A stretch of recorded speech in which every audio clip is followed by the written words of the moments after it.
kwaba okubaza ku bintu ngenda kwogera ku bintu bitaano byokka. Ekimu ekya kiiza ne peace. Ekyokubiri komiti gye bagamba eyajja okukola ki okugaba ekibira. Ekyokusatu enkola gye baakola mu kibira. Ekyokuna emisango ezisusse zijja zitya wano. Ekisembayo obusosoze bagamba.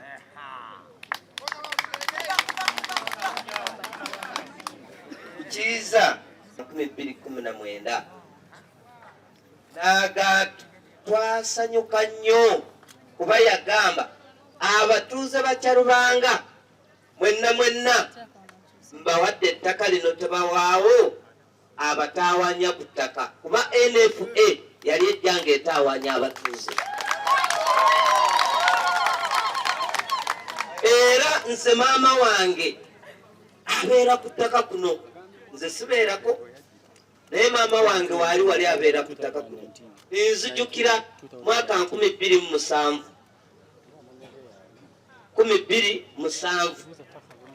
nali sinabeera MP, nali ndi musomesa nga nsomesa Namiika. Maama oyo nansaba sente nga basonda akasente bayite honorable minister Bululi Mukasa abatuusa owa president basabe ettaka lino balubawe. Era nemuwa akasente ako. I remember that very well. Kati bizenga abantu babigobako paka akalulu kali kumpi okutuuka. President nakola ki? Era ekyaleeta president bagamba ekigenda okutta akalulu ka president mu Nakasongola ne batandika okubinyonnyola. Ekimu nzijukira kyali ettaka lya Kyalubanga nti liweebwe abatuuze. Abatuuze amukirion this abatuuze tebagambako bantu bonna abalala abatuuze. Ekyokubiri amajege gagoba wali Kasenyi nabo basasulwe. Ekyokusatu turupaati eri Rabiateri yali akusettaka nga alitwala abatuuze ne beekalakaasa. Era president n'alagira turupaati bamusasule sente aleke abatuuze bakole ki? Batuule. Ekyokusatu abantu baali bafa ku nnyanja nga bangi bafa mu nfa etategerekeka. President n'alagira akulira amagye awe ripooti era alabe ekiddako. Ebintu ebyo era ebintu ebyo ne bitandika okukolwa. Naye president bwe yajja wano n'agamba nti ba MP bajja kubayambako okulaba ne parliament nga eyise ekintu kino ettaka lino live mu kibira lidde mu ttaka lya bulijjo abantu bafune ebyapa. Era nze bwe natandika okusaba akalulu ne ŋŋamba ŋŋenda kusookera ku ekyo wano we nabagamba wano. Era bwe bannonda the late Right Honorable Olanyanga tannaba kufa nagenda wuwe ne mugamba, and the other man really was a man of people. I've never seen a person with such a kind heart like for late Honorable Olanya. Kuba mu bitiibwa bye byalimu yasituka mwennyini nali nkyali mupya. Omanye abantu abalala balimba abantu bwe bakulonda nga totukanga mu parliament. Kyetaaga omwaka mulamba nga weetegereza ebintu ebimu. Wadde ng'olina PhD goge mazima. Kati Honorable late yasituka n'ankwata ku mukono n'antwala ku kanso ya parliament n'agamba bakukolere order motion eno nga bwegenda okubeera. N'abalagira help my son. Ne bampandikira ekiwandiiko bwekigwa n'akiteeka ku order paper pa bw'akiteeka ku order paper njogera ne TV ziraba era president talina kizibu ekizibu kiri wano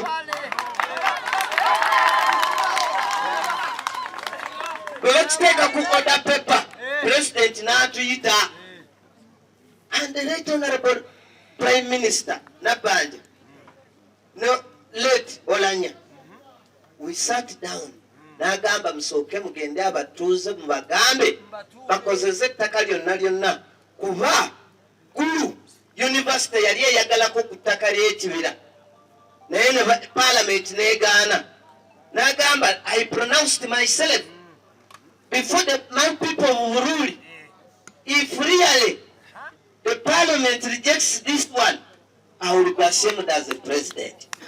Therefore, go and inform these people on what to do. Netujja wano, Honorable Minister. Netujja wano.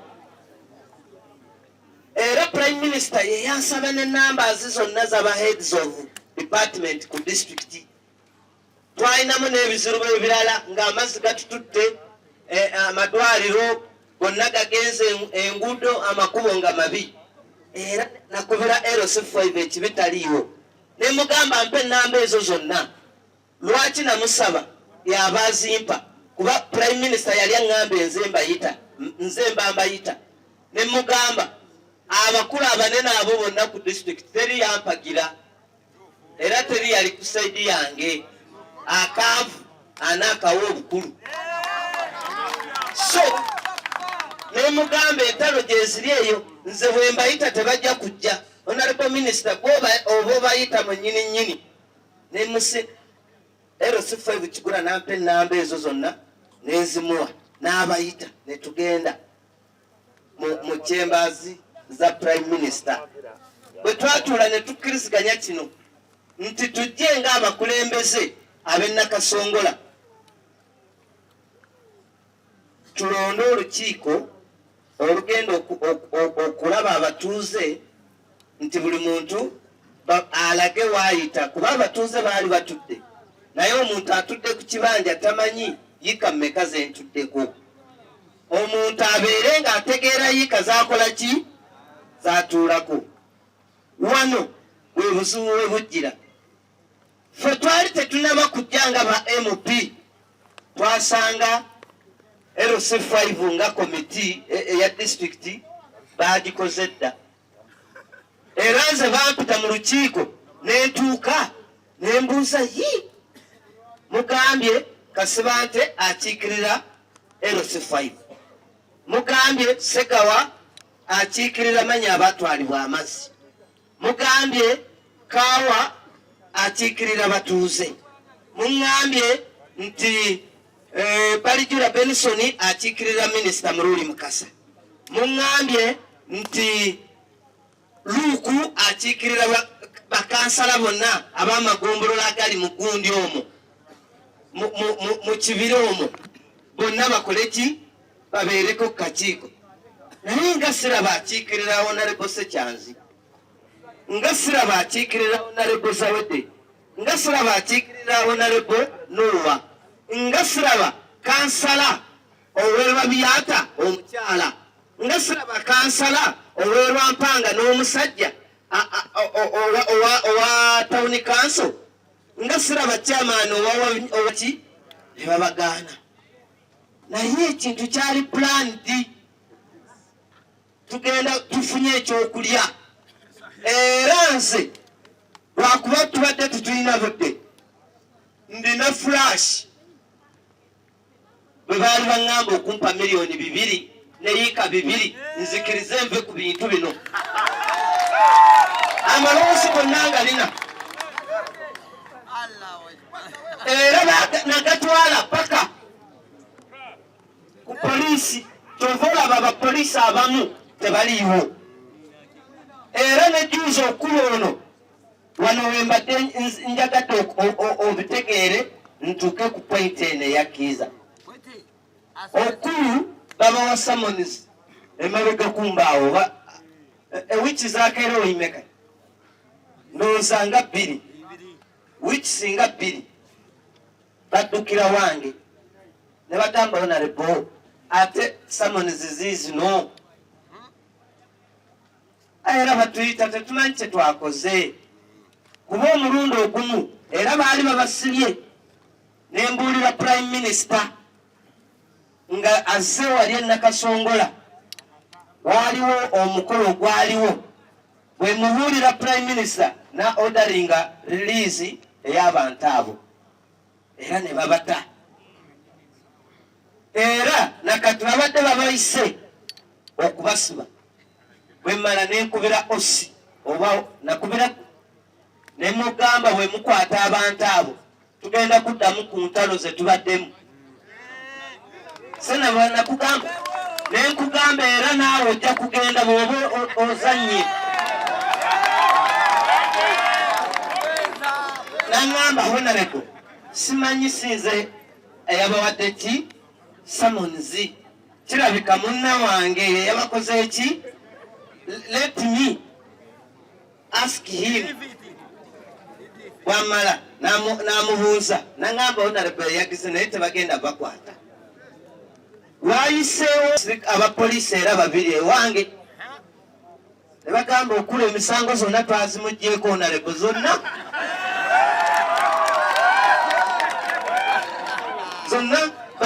basazizaamu nga bamanyiize nalesa information ewa ate nga nedda nange wampa leeta just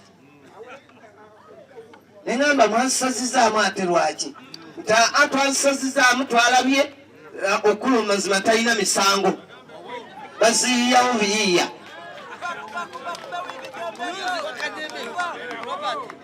kati kiiza bwayogedde wano kiiza ondowooza mu kwogera wano aboogedde bonna obawulira mbadde ntudde awo era abamu nga they don't recognize me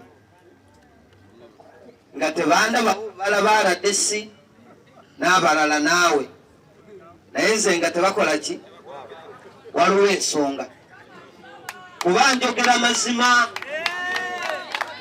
era kiiza namukubirako olumu ne mugamba jangu tusinkane byokola bigenda kuleeta buzibu kuba bagamba oli mu state house era wano ekibeerawo nti kiri mu state house ne mukalulu nawali gye babadde bakolera process nja kukyogerako nga ntuuseeko erimba njogera lumuli njogera lumuli abo abantu abo bamafia so president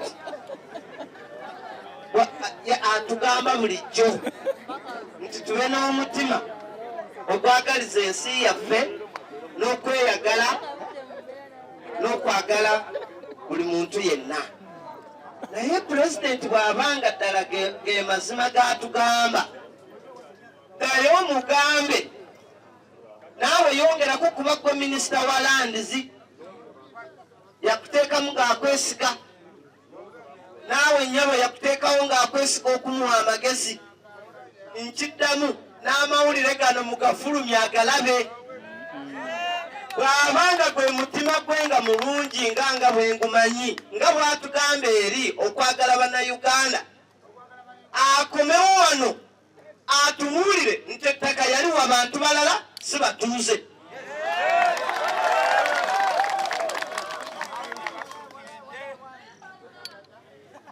abantu bano kyebamanyi pulezidenti bw'agaana okujja bo kyebamanyi nti pulezidenti yabadde alagiranga bakole bino byonna byonna ebiki era nze nga nzayimirirawo ne ŋŋamba nedda si pulezidenti bannange katonze okwogeranga nti si pulezidenti bwe bukyali bano banteekako nga baagala nange ŋŋambe pulezidenti yakolawo ekyo abantu bakole ki bakkirize era bw'obanga you are good observant olaba sayidi eno bw'eba eyogera engalo ziva wano wano oka you ask yourself why bwebabanga boogera ekigirizi kyonna ziva wonna west naye wano teri akuba ekyo njagala okyetegereze kati mu process nganze Benard era mpulidde wano kyamaani ng'ayogera mu bye twateesa mu baraks nze okugenda mu baraks honorable Mululi Mukasa yansanga mu corridors za parliament naŋŋamba mugala bayirange ekika kyange ndi mugala okulwana entalo tunazikomyawa nkusaba tuddeyo wansi tutuule ku mmeeza lwaki ate ogamba nze ng'agamba abo abagenda mu kooti nti nze mba finansinga nze mbawa amagezi naye abantu abamu nabo basoma balina amagezi kati bwe tudda mu baraks era twagenda okutuuka mu baraks komiti zaabwe omanyi amazima geetagisa mwana RDC abagamba nga tukiikirira abatuuze abali ku batuuze mu komite eyo yonna mbeera nzekka ago ge mazima abalwanirira abatuuze ndyogo kati tosobola bwemuba mutudde muri bangi ng'oli omu tosobola gavumenti yaffe egamba demokrasi tosobola kusinga bali abaki lwaki kuba ekintu kino ge mazima era munoonyereze amazima gali ekintu kino bangi abakiriddemu era n'abakulembeze bangi bakiriddemu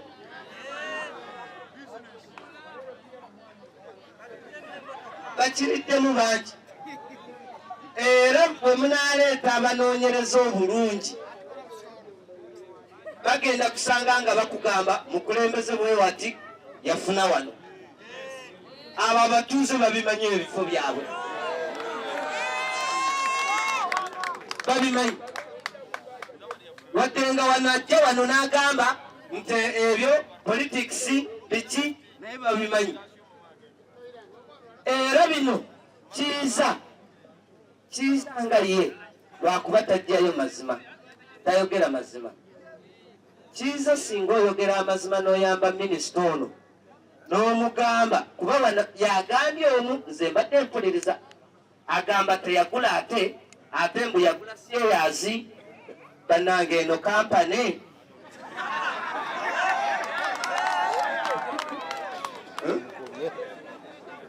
abo abantu beyagulako bagamba be baali batuula ku ttaka eryo gye bamukusa nze naliko mu komiti ndi mu MP Mulamba abantu abaani yabalonda nti bagende babe bakozi abayambako ani yabalonda abo ababalonda obuyinza babujjawo mu gundi eya president yagamba nti babalonde babawe nabo ku ttaka basale ku bibanja by'abantu ata munankole mulaalo mwennyini era mundaba kati ebyo babagamba oyo bezi tayagala balaalo nze ndi ku maziba n'ente ze n'akagaba okuzuwa abalaalo ziri ente 8 okiraba so amazima gali bebagamba bakesagala mbu nabo babaleeta ku ttaka kuno kesagala president bwe yagaba ranches abatuuze baali ku kesagala babawa ranches eri bino bonna mbulina babawa ranches honorable radisabimanyi n'abakulembeze abaaliwo by then bebegabanya ate ranches ne bazitunda bino bonna bwe buli kati tebaali part of this land? No. Balina okuba ba beneficiaries, no. Ekipapula weekiri awo bulungi nnyo president kye yawandiika. Then ne bagamba abakunyatya amazima n'ekiteeso kino nze nakyogera. Kubanze ku ttaka kuno ndimanyi lyonna bulungi. Nababuuza ettaka lino mugenda kulijjawa. Baatugamba bulungi era nzijukira kaawasebo weyimukira omulukiiko edo disitulikiti. Ne bagamba waliwo omusajja omu bamuyita Kayiira alina ettaka lirireganye na lino. Kayiira yasibira mu square mile namba ku ttaka lye n'ayingira mu ttaka liruwa lino. Twagenze ne twogera naye nakkiriza okuta square mile eyo era gye tugenda okukola ki okubala abantu bali abakunyanja bonna bonna tubatwale mu square mile eruwa eyo. Era nga tugamba nti gwe tugenda okutwala wali alina okuba alina endagamuntu ng'eyogera Nakasongola era ewokunyanja. Oba olina endagamuntu eyogera Amolota ddayo Amolota. Gwe twabagamba abatuuze bano bonna nga bye tugenda kugenderako. Era bwe twamala ne tugenda ne wa minisita wa local government ne Rosi 5 nange ne Rebanuwa ne Narebazawede nga tumusaba tents, tumusaba bowaholo nga tugenda ziteeka awo abantu gye bagenda okubeera mu kifo kitya nga tugenda kubateeka nti tusooka ne Kabaala kuba waliyo kampusi eyo nti abakabaala musooke muddeko ab'Emmoone muddeko ab'Ekikooge ng'ennyanja bwekola ki bwetambula mu kifo kimu. Era n'essomero lye baazimba eri twali tulitwala wa kuba lyali lya Mmoone. Naye bye baatuuka okugaba bye batandika okukola process okweyagaliza okwagala okulya ne kuyingiramu. Era babadde balina n'abablokers. Abo abantu abo abasinga ababatuukako bablokers babalimbalimba wali waliyo ttaka omanyi ga amazima gali.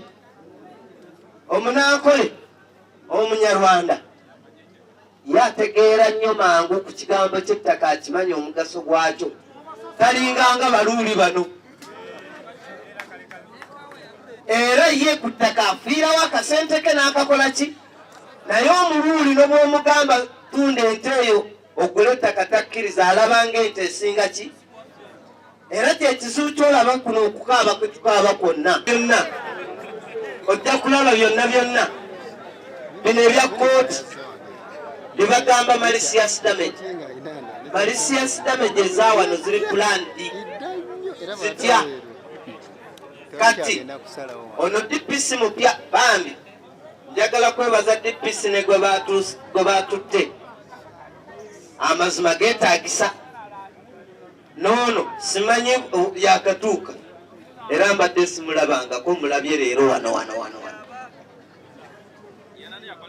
Naye ba DPC bali ababaddewo kyebabadde bakolanga nga bakwata poliisi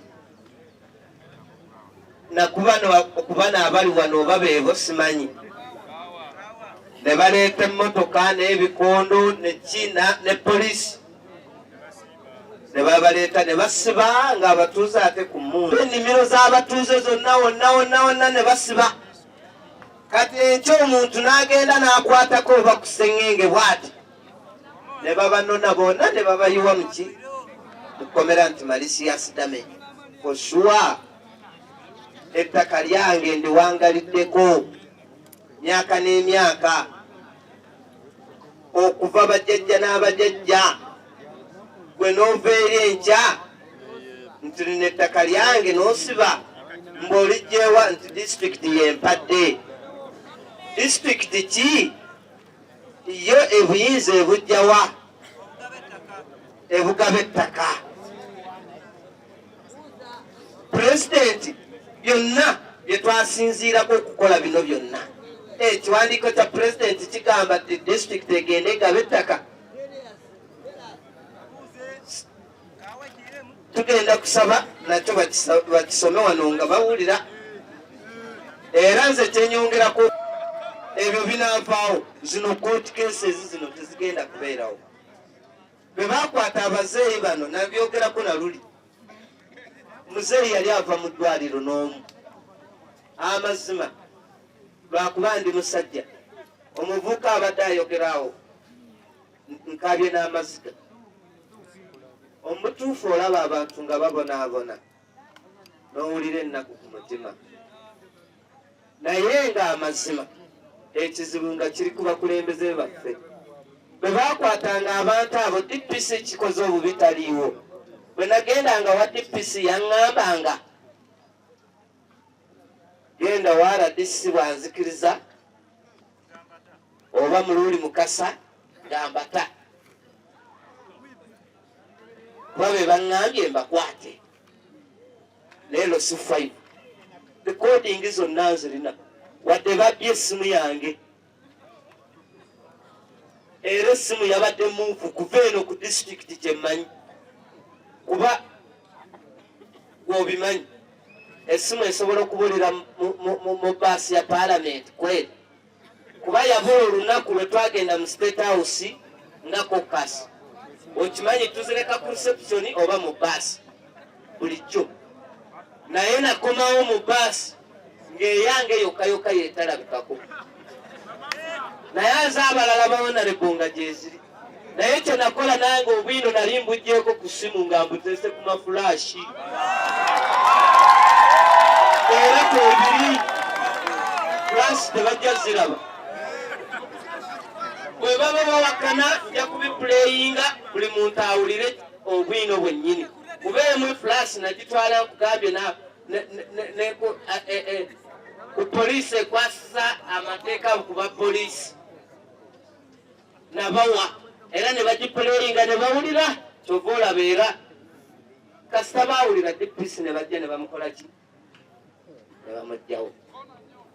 Ekirala oli yagenda n'asabako liizi ne bamuwa liizi. Muteeka nze nga bwe mmanyi nkimanyi liizi tetundibwa. Nga bwe mmanyi kuteeka omanyi ndina constitution wadde siri lawyer. Abantu bano bampa obuyinza. Ndisoma liizi nze kyemmanyi tetundibwa. Abatuuze bano eyafuna liizi okusooka bakkiriziganya bulungi ne bakola n'ensalosalo zaabwe bulungi. Era zibaddewo emyaka gyonna. Kati Engineer Sebuga Benard najja n'agula liizi eno. Bw'amala okugula nawulidde yaguzizza omusajja bamuyita kanso. Era gyali eyo ku gurawundi yajja n'amagye gennyini nagalaba naye gakwata n'ebifaananyi mbirina. By the way they don't know. Naye nze ntambula ne kamera yange. Yes, everywhere. Tebakimanyi. Bagenda bakitegedde leero.